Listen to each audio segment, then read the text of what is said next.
Okay, hey, what's going on, you guys? Welcome back to another episode of the Fortnite Mythbusters. Today's episode is a very good one, full of very good myths. But first, after a very long time, I finally do have merch, and it's gonna go quick, trust me. We only have a limited supply. We have 2 different designs in 2 different colors and all sizes, from kids small all the way to men's extra large. But if you are interested in rocking the Nexiph merch, or even just supporting me on this side, this really does help me out, and I'm very excited for this drop. As always, make sure to go to nexiph.com or even the top link in the description or the pinned comment. Anyways, just like always, if you do have a myth you would like me to test in the next or future episodes, make sure to go down in the comments and drop a comment of that myth for a pretty good chance to be featured. As well, subscribe to the channel if you are new. Only like 75% of you guys are actually subscribed, so it does help me out. As well, let's see if we can smash 23,456 likes on today's episode. That would be unreal. But without further ado, let's get right on in to today's video. Kicking things off, jumping straight into the first myth. The first myth is, does Kit's Shockwave grenade launcher make you bounce any higher when you jump on the launch pad if you time it just right with the Shockwave explosion? So the whole thing behind this myth, if you guys remember the bouncer with the launch pad trick, where basically you would put a bouncer and then a arc wall in the middle, and then the launch pad, you would have that anti-gravity effect from the bouncer, and it would make you launch like 3 times the height as normal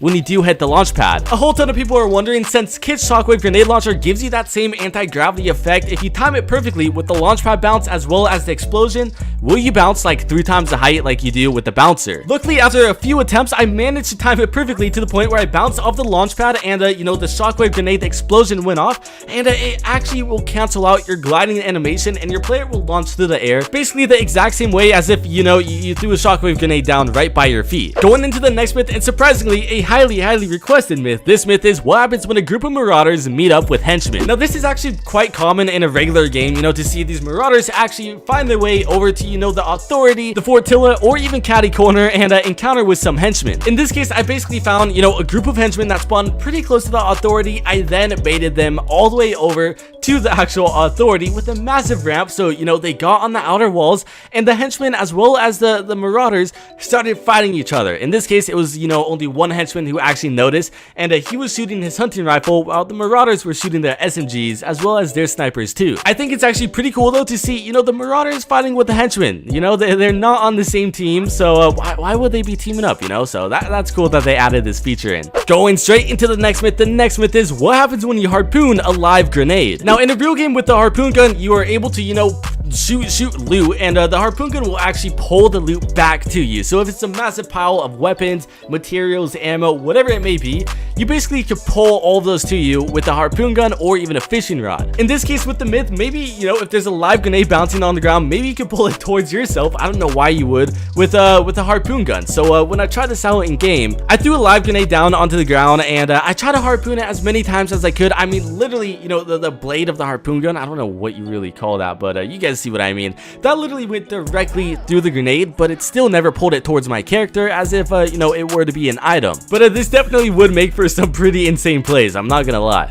Going straight into the next myth. The next myth is, when Jules goes onto a launch pad, will she shoot at you in midair since her glider is invisible, which we learned in the last episode, or is her gun usable? So in the last episode, we actually placed a launch pad beneath Jules to see what type of glider if she had the ohm glider or even a regular glider, and we found out that she does in fact have the ohm glider. That is the owl one, the same one that you get when you use her mythical grappler. During that myth though, I was wearing a henchman disguise. That way she wasn't able to shoot at me. She did not even notice me. So a lot of people are wondering, maybe in midair, if she's able to shoot her weapon like how Midas used to back in season 2. When I tried this myth out though, I caught Jules at a perfect time. I pulled her outside, and I placed the launch pad beneath her, and when she did go up into the air, the same exact glider redeploy noise went off, the ohms glider, and she did not shoot at me one bit until she finally landed where she was immediately targeted onto me. But no, unfortunately, Jules, she can't use her weapon in midair. That would be a little bit overpowered, I'm not gonna lie, but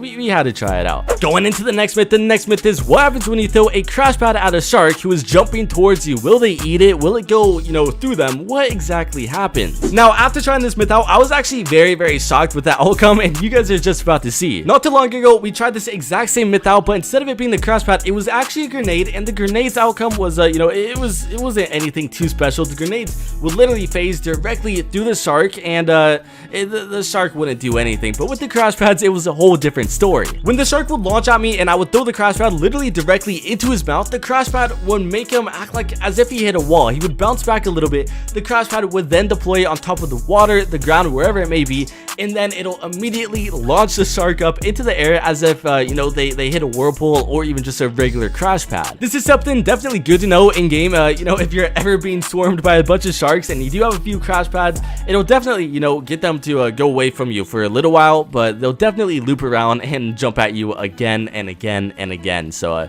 if anything, you might just want to run. Going straight into the next myth. The next myth is, if you build above a whirlpool and get launched, will you break the builds like a shockwave grenade does when you get launched by one of them? I'm sure all of you know, but when you get launched by a shockwave grenade, you will actually do a total of, I believe it's 50,000 damage through structures. So you can literally go through as many metal walls as you really want. With the whirlpool actually launching you up into the air, a lot of people are wondering, maybe, you know, that velocity that the whirlpool sends you up in, maybe it'll, you know, break through multiple builds and you will continue gliding up to the sky no matter what is above you at the time. When trying this myth out, I tried it out with the smaller whirlpool, but the bigger whirlpool, you know, up in the top corner of the map, it literally launches you up at the exact same, you know, rate of speed as well as the exact same height. So nothing much really changes between the two. But when I was launched up into the platform that was built above the whirlpool, it would actually break the floor and then send my player gliding back down towards the water, where I then would have to take the whirlpool one more time and not hit the platform. So no, unfortunately, you can't go through multiple builds like a shockwave grenade does. Going straight into the next myth. The next myth is, what happens when you drown yourself at spawn island before the game even begins? Is it even possible? Will you take damage? What happens? So I actually did test this myth out way back in chapter 3 season 1, I believe, when you know, the drowning feature was first added into Fortnite, because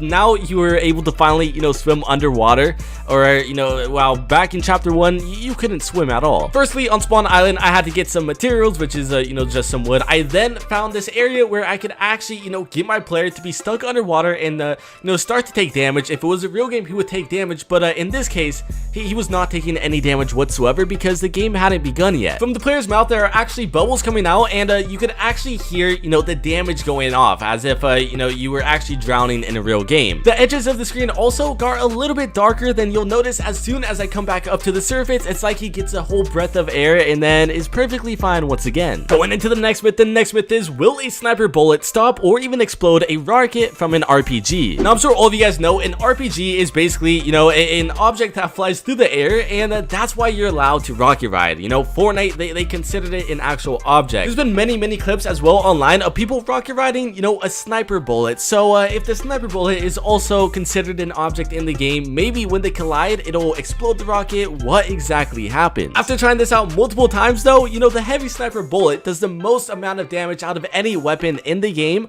but the bullet seemed to just go through the rocket every single time. It made you know, it made direct contact, but it would just go straight through it. It acted like the rocket was not even there. I'm not gonna lie, it would be very cool to actually snipe a rocket out of midair and explode it, and possibly even save your team. That would make for some pretty insane clips. Going into the next myth. The next myth is, what happens when you throw an upgrade bench into the purple water at Steamy Stacks? Will it fly up? What happens? Now, at Steamy Stacks, there's these massive towers. I can't think of the name exactly what they're called, but they have this purple water and a bunch of wind is going up, and it'll actually start to make you fly. When you throw an upgrade bench into this water, it'll actually stick on top of it, and it'll, you know, fully open up the upgrade bench. When you go and fly and hit it directly, it's kind of like, you know, the airdrop in the volcano from the last season. It'll automatically break it, and there's no way you can pick it back up. It's basically stuck in Going into the last and final myth. This myth is, what happens when the final two players die to a Marauder stink bomb at the same time? So we tried this myth out in a custom matchmaking game, me as well as my friend who was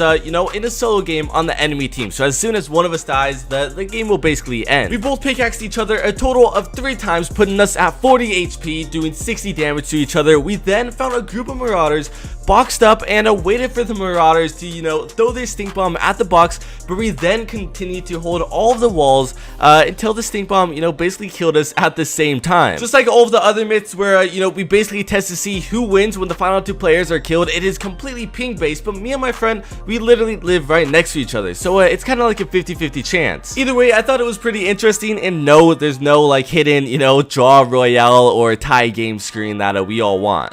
Anyways, that's gonna wrap it up for today's video. I hope you have enjoyed. If you have, make sure to leave a like and also subscribe to the channel if you are new. Turn on those post notifications to never miss another Fortnite Mythbusters episode, and I will see you guys next time.